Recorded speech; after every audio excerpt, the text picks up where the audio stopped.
Comentábamos con Patricia, mi compañera de la Comisión Nacional de Reparación y Reconciliación, que llevamos un tiempo ya haciéndole seguimiento y estando ahí atentas al pulso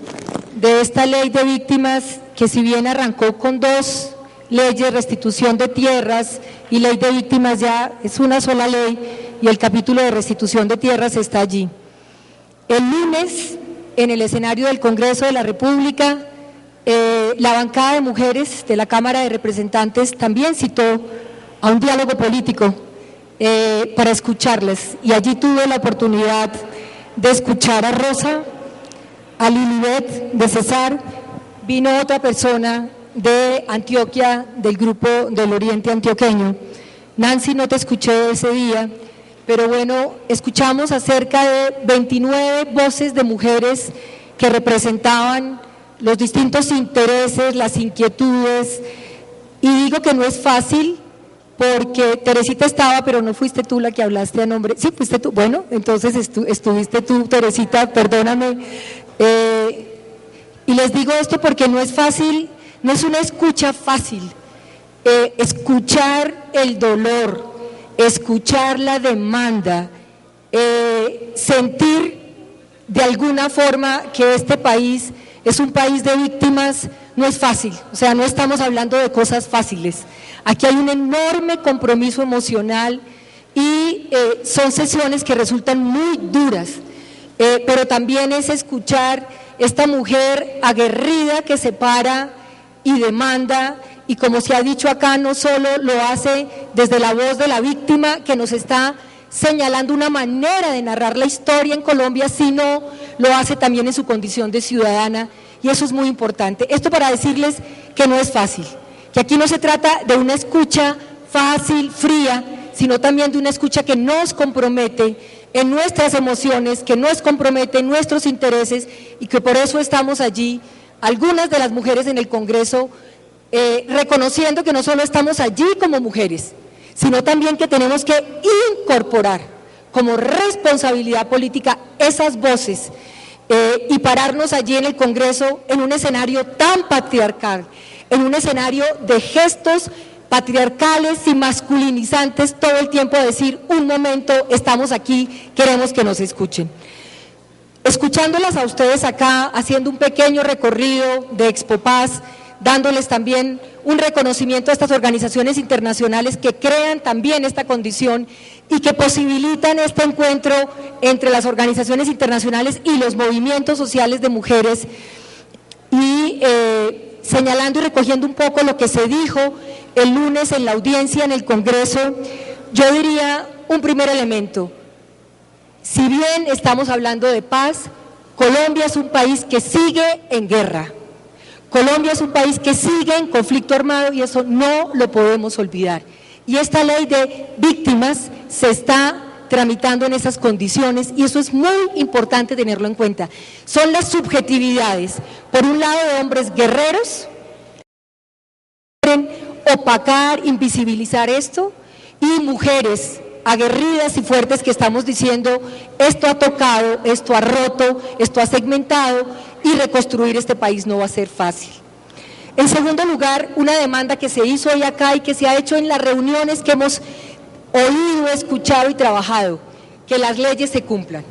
Por eso, de alguna manera, mi proyecto en el Congreso de la República, más que sacar muchas leyes, es que las leyes se cumplan. Yo lo he llamado pedagogía legislativa y política, y en eso es fundamental contar con el apoyo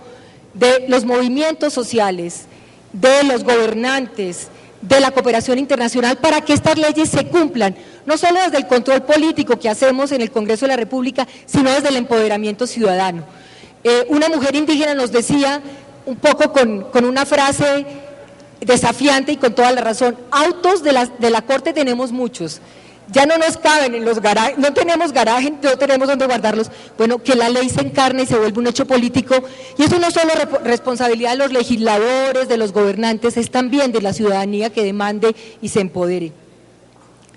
Tercer elemento, que el enfoque diferencial que aparece como principio en la ley de víctimas se materialice y se concrete, que no sea un elemento enunciativo, sino que esté en todos los dispositivos que van a aparecer en la ley, que ya están en otras leyes, que reconocen otras formas de victimización en Colombia, que sea real. Cuarto elemento, el que ustedes han señalado y que se reiteró y que lo hemos estado oyendo en todas estas reuniones que hemos hecho, que la atención psicosocial sea integral y que la salud tenga una perspectiva integral. Decían ustedes en los foros, o lo han dicho, el tema jurídico se va a demorar, el tema de justicia se va a demorar como hecho administrativo, pero requerimos entonces espacios, condiciones para que estos proyectos de vida no sean los mismos, porque es que las mujeres antes de la guerra ya teníamos condiciones de victimización, sean propuestas de transformación. No queremos volver a las mismas condiciones de la mujer, como nos decía Rosa, de esa mujer que en su choza es violentada. Necesitamos proyectos de vida transformadores y hay que reconocer que en el proyecto,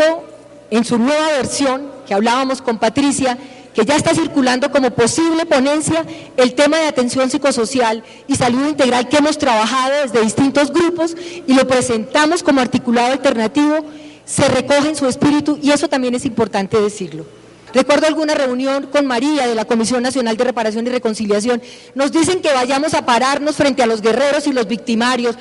los parapolíticos y los paramilitares, y ¿con qué fortaleza vamos a poder hacerlo y con qué garantía de que cuando salgamos de aquí no nos maten? Bueno, eso es una enorme responsabilidad de este gobierno. Y lo que se han dicho, oportunidades para nuestros hijos. Rosa bellamente lo decía, para nuestras guaguas, que nuestros hijos no tengan que salir a las grandes ciudades a ser un excluido más, a que hoy con leyes como las que están cursando en el gobierno en este momento, 3 proyectos de ley que quieren criminalizar a nuestros jóvenes y decirles a esos jóvenes penas de 15 y de 20 años que son como cadenas perpetuas, que son el eslabón más frágil de la cadena. Ellos también son víctimas, ellos también están en condiciones de profunda desigualdad y que nuevamente este país resuelva eso, como encerrándolo, invisibilizándole. Necesitamos oportunidades de educación. En este gobierno de Santos no hay locomotora para la educación. Y lo que se ha propuesto como primer empleo es absolutamente precario para el tema de empleo, empleo y empleo. Entonces tenemos que estar muy pendientes, yo diría no solo de estas leyes, del conjunto de leyes que se están circulando en el Congreso de la República para mirar qué tan garantes van a ser de que esa prosperidad no se quede en muy pocos brazos, en muy pocas, como la tierra. La concentración de la tierra en Colombia clama justicia, es una vergüenza. Es una vergüenza. El estudio de UPRIME, que fue apoyado por UNIFEN, muestra que para el 2003 el 86.3% de la tierra de los propietarios estaba en manos de apenas el 8.8% y que el 0.4% lo poseían el 62%. Esto es una profunda, aquí arrancan las condiciones de guerra de un país como este y de exclusión. Entonces, por eso,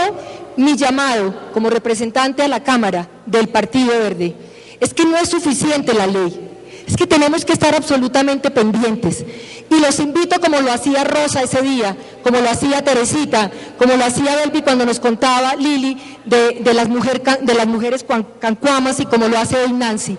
Las invito y los invito a una gran minga.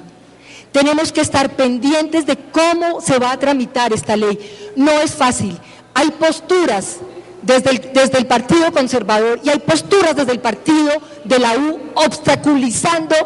contundentemente esta ley.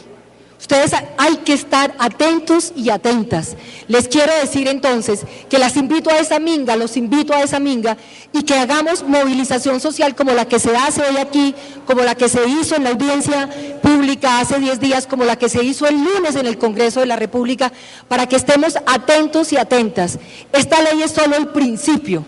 de una deuda histórica que tiene Colombia con un país de víctimas como es este país, con un enorme dolor que tenemos y con una responsabilidad de las mujeres que hoy en día estamos en la cooperación internacional, que estamos en lugares de privilegio en el gobierno nacional, que estamos en los gobiernos locales. Como dice María Emma Wills, no es suficiente estar incluidas en la política, tenemos que representar. los intereses, las demandas y las exigencias de las miles de los millones de víctimas en Colombia. Cuenten con nosotros, estamos haciendo la tarea, no es fácil, el tema de factibilidad política es muy complicado, somos voces minoritarias al interior del Congreso de la República, pero si sentimos que tenemos la fuerza de ustedes, vamos a estar quizá con mucha más fuerza para buscarle factibilidad política a esta ley de víctimas que es fundamental para Colombia. Muchas gracias.